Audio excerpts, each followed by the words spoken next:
Halo, Assalamualaikum warahmatullahi wabarakatuh. Kembali lagi di channel aku, Sinawang. Nah, kali ini aku akan bahas mengenai sindrom kematian bayi mendadak atau Sudden Infant Death Syndrome, SIDS ya. Ini adalah materi kuliah aku, jadinya mungkin ada sedikit gambaran atau informasi mengenai SIDS. Semoga bisa membantu ya nantinya. Oke, kita awali dengan pengertiannya dulu ya. Apa sih SIDS itu? Nah, suatu sindrom di mana biasanya terjadi pada bayi yang sehat. Nah, pada saat ditidurkan, tiba-tiba bayi itu meninggal. Nah, beberapa jam kemudian. SIDS ini biasanya terjadi pada kasus 4 dari 1000 kelahiran hidup ya. Untuk insiden puncaknya dari SIDS ini berkisar usia 2 minggu sampai 1 tahun. Dan yang paling sering terjadi pada usia 2 sampai 4 bulan gitu. Jadinya perlu diwaspadai ya ibu-ibu yang punya anak kecil kemudian meninggal, bisa didiagnosis dengan SIDS. Ini jarang banget terjadi tapi ya perlu diwaspadai. Oke. Nah, untuk penyebabnya secara pasti memang belum diketahui ya. Mungkin SIDS itu disebabkan oleh gangguan pernafasan. Untuk kombinasi faktor fisik dan lingkungan tempat tidur bisa membuat bayi lebih rentan untuk mengalami SIDS. Nah, untuk tempat tidur yang empuk itu juga bisa mempengaruhi SIDS. Nah, di sini ada faktor fisik dan juga ada faktor lingkungan tempat tidur ya. Untuk faktor fisik ada kelainan otak, bawaan otak gitu. BBLR dengan bayi berat lahir rendah. Kemudian ada infeksi pada saluran nafas. Kemudian untuk faktor lingkungan tempat tidur ya. Nah, biasanya bayi kalau tidurnya terlungkap atau miring itu membuat jalan nafasnya itu terganggu gitu ya. Kemudian ada juga bayi yang tidur pada permukaan yang empuk. Nah, ini juga perlu diwaspadai ya. Jadi, hindarkan bayi pada permukaan yang terlalu empuk atau banyak selimut atau barang-barang di sekitar bayi kayak gitu.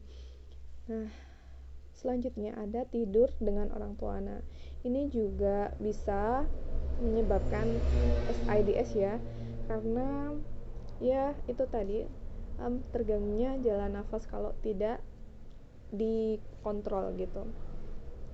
Karena kan tidur tidak terasa ya, jadinya ya setidaknya bayinya itu agak dijauhkan dari barang-barang ataupun yang menyebabkan timbulnya gangguan nafas itu. Nah, untuk yang terakhir ada suhu yang terlalu panas. Nah, itu juga bisa menyebabkan bayi meninggal secara mendadak. Nah, itu untuk penyebabnya. Untuk selanjutnya ada faktor resiko ya. Nah, faktor resiko ini cukup banyak. Yang pertama ada ibu yang masih remaja atau kurang dari 20 tahun. Nah, itu juga bisa. Ini ada faktor-faktor resiko ya. Ada juga bayi dengan jarak kehamilan yang terlalu dekat. Ada bayi laki-laki dengan berat badan di bawah normal gitu. Ada bayi yang prematur, kembar dan kecil saat dilahirkan. Itu udah punya apa ya, gangguan gitu ya, maksudnya tidak seperti bayi pada umumnya normal gitu. Jadinya ya faktor resikonya cukup tinggi untuk mengalami kematian secara mendadak. Nah, untuk posisi tidur yang terlungkup juga bisa. Kemudian bayi pernah dilakukan resusitasi atau dengan apnea berkepanjangan. Yang ketujuh ada bayi dengan ISPA atau infeksi saluran pernafasan, dan bayi yang berasal dari keluarga yang mungkin saja tidak mampu. Nah, selanjutnya ada ibu yang merupakan orang tua tunggal, kemudian bayi yang memiliki saudara sebelumnya juga meninggal. Nih ada saudaranya juga yang meninggal, bisa juga ya. Kemudian ibu yang merokok, ada juga yang tadi udah disebutkan ya, bayi yang tidur terlungkup dan perawatan kehamilan yang kurang maksimal. Ada juga bayi yang tidur pada tempat tidur yang sama dengan orang tuanya. Dan ini nih, adanya barang-barang lunak di tempat tidur seperti selimut, bantal, boneka, serta pakaian. Dan adanya asap rokok yang terlalu banyak ya, ini juga bisa mengganggu pernafasan gitu. Untuk patofisiologinya adanya SSP ini ya, ada obstruksi jalan nafas, ada kerusakan, mungkin adanya infeksi juga gitu. Nah, adanya hirupan karbon dioksida yang biasanya bayinya itu terlungkup.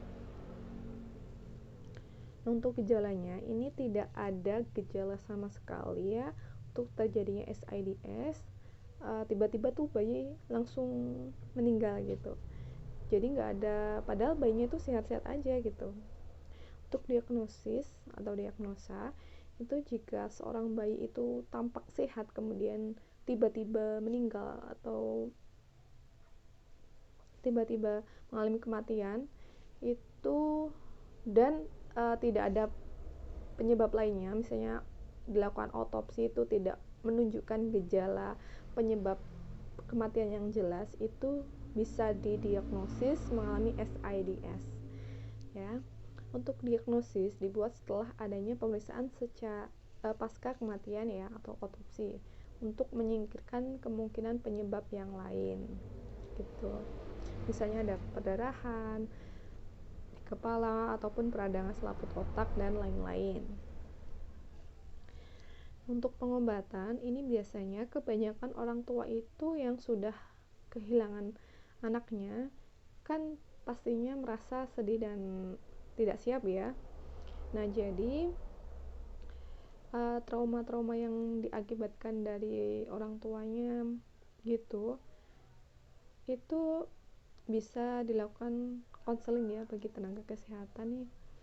Nah, dukungan secara emosional juga diperlukan untuk si orang tuanya dalam menghadapi tragedi kematian yang secara mendadak gitu.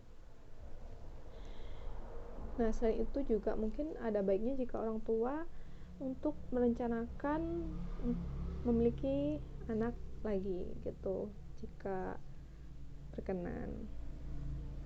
Nah, untuk pencegahan, nah seperti ini ya, ini ada gambarnya. Nah, ini yang bagus, baringkan bayi pada alas tidur yang keras, tapi ya jangan keras-keras sekali, tapi jangan empuk banget gitu ya, karena bahaya.